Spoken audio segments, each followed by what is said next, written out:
1980 سے پہلے مسجد نبی کے اندر روضہ رسول کے قریب جا کر گاڑیاں رکا کرتی اور زائرین یہاں پر درود السلام پڑھا کرتے، لیکن اس کے بعد جب زائرین کی تعداد مسلسل بڑھتی گئی تو مسجد نبوی کی توسیع کے بارے میں سوچا گیا، لیکن مسئلہ یہ تھا کہ اس توسیع کے راستے کے اندر رسول اللہ صلی اللہ علیہ وسلم کے والد حضرت عبداللہ کی قبر تھی۔ ویسے تو حضرت عبداللہ کا تعلق مکہ سے تھا، لیکن آپ کا سسرال یعنی رسول اللہ صلی اللہ علیہ وسلم کا تعلق مدینہ سے تھا۔ حضرت بی بی آمنہ کا تعلق کیونکہ مدینہ سے تھا تو والدہ کا تعلق مدینہ سے تھا، حضرت بی بی آمنہ کا تعلق کیونکہ مدینہ سے تھا تو اس حساب سے وہ رسول اللہ صلی اللہ علیہ وسلم کا ننھال تھا، جبکہ دجال مکہ کے اندر موجود تھا۔ اپنی وفات کے وقت وہ مدینہ کے اندر یعنی اپنے سسرال کے اندر موجود تھے اور بہت ہی کم عمری کے اندر تقریباً 18 سے 20 سال کی عمر کے اندر ہی آپ کا انتقال ہو گیا اور اسی جگہ پہ آپ کی قبر بنا دی گئی۔ 1980 کے دوران پہلی مرتبہ آپ کی قبر کشائی کا فیصلہ کیا گیا تاکہ آپ کو جنت البقیع کے اندر شفٹ کیا جا سکے، اور اس وقت تک آپ کی وفات کو تقریباً 1400 سال گزر چکے تھے۔ حضرت عبداللہ کیونکہ اس کائنات کے عظیم ترین ہستی نبی پاک صلی اللہ علیہ وسلم کے والد ہیں اور انتہائی قابل احترام ہستی ہیں، لہٰذا کسی بھی عام شخص یا گورکان کی بجائے نسل در نسل روزہ رسول کی صفائی کرنے والے لوگوں کو جو حضرت بلال حبشی کی نسل سے ہیں انہیں کہا گیا کہ وہ قبر کشائی کی شروعات کریں، لہٰذا ایسے ہی کیا گیا۔ لیکن اس دوران جو منظر دیکھا گیا وہ انتہائی حیران کن تھا اور کسی کو امید نہیں تھی کہ 1400 سال گزرنے کے بعد بھی وہ قبر سے ایک شخص کی لاش کو زندہ نکلتے دیکھیں گے جیسے ابھی ان کا انتقال ہوا ہو۔ 1400 سال گزرنے کے بعد بھی حضرت عبداللہ کی لاش، آپ کا جسم بالکل صحیح سلامت تھا، آپ کفن کے اندر لپٹے تھے، جسم پر گوشت موجود تھا اور جسم پر بال اور ناخن تک سلامت تھے، اور ایک عجیب سی خوشبو ہر ایک نے آس پاس قبر کے محسوس کی۔ ان خوش نصیب لوگوں کے اندر موجود کئی لوگ جو کہ اس قبر کشائی کے اندر موجود تھے، کئی لوگ آج بھی زندہ ہیں اور اس واقعے کے گواہ ہیں۔ ان لوگوں نے اپنی آنکھوں سے اس دوبارہ تدفین کا منظر دیکھا، اور اس دور کے اندر کیمرہ تو موجود تھا لیکن اس کا استعمال عام نہیں ہوا تھا، لہٰذا اس منظر کو کیمرہ کے اندر محفوظ نہیں کیا جا سکا۔ بہت سے علماء کرام اور فرقوں کے اندر آج تک حضرت عبداللہ سمیت آپ کے بھائی ابو طالب اور آپ کے والد عبد المطلب یعنی حضور کے دادا کے ایمان پر بحث کی جاتی ہے کہ جب اللہ کے رسول نے ان تک دین اسلام کی دعوت پہنچائی نہیں یا وہ اس سے پہلے انتقال کر گئے تو ان کا قیامت کے دن حساب کس بیس پہ ہوگا؟ کیا ان کی یہ موت ایمان پر تھی یا پھر کفر پر؟ حضرت عبداللہ بنو ہاشم خاندان سے تھے جو کہ عرب کے دو بڑے خاندانوں ہاشم اور بنو امیہ میں سے ایک تھا۔ یہ دونوں قبیلے قریش قبیلے کے حصہ تھے اور بنو امیہ کے پاس قریش کی فوج کی ذمہ داری تھی۔ بنو ہاشم مذہبی طور پر سب سے محترم تھے کیونکہ وہ کعبہ کے متولی تھے۔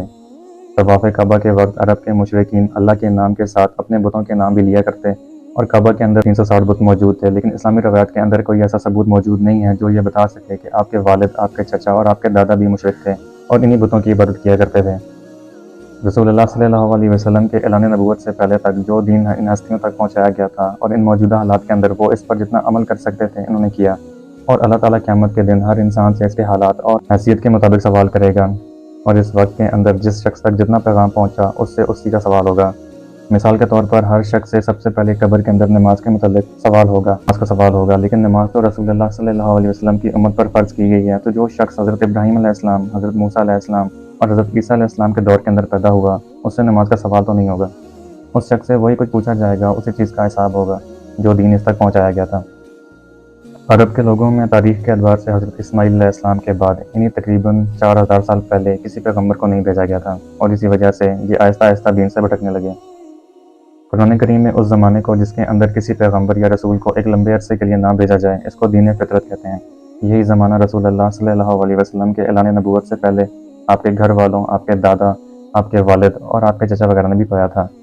سورہ یاسین آیت نمبر 3 کے اندر اللہ فرماتا ہے جس کا مفہوم ہے محمد، ہم نے آپ کو قرآن دے کر اس قوم کی طرف مبعوث کیا جس کی طرف دعوت حق نہیں پہنچی تھی تاکہ آپ ان کو ڈر سنائیں۔ اس آیت مبارکہ میں واضح طور پر عرب کے لوگوں کا دین فطرت پر ہونا ثابت ہے، لیکن اس دعوے کے بعد جس نے انکار کیا وہ کافر کہلائے گا۔ سورہ بنی اسرائیل آیت نمبر 15 کے اندر دین فطرت کے لوگوں کے لیے اللہ کا حکم ہے کہ ہم تب تک کسی قوم کو عذاب نہیں دیتے جب تک ان کے اندر کسی رسول کو نہ بھیج دیں، یعنی جن کے پاس پیغمبر نہیں بھیجا گیا تو وہ عذاب کے حقدار نہیں ہوں گے۔ لہذا نبی پاک صلی اللہ علیہ وسلم کے والد، والدہ اور آپ کے گھر کے لوگ اس تمام آزمائش اور امتحان سے آزاد ہیں۔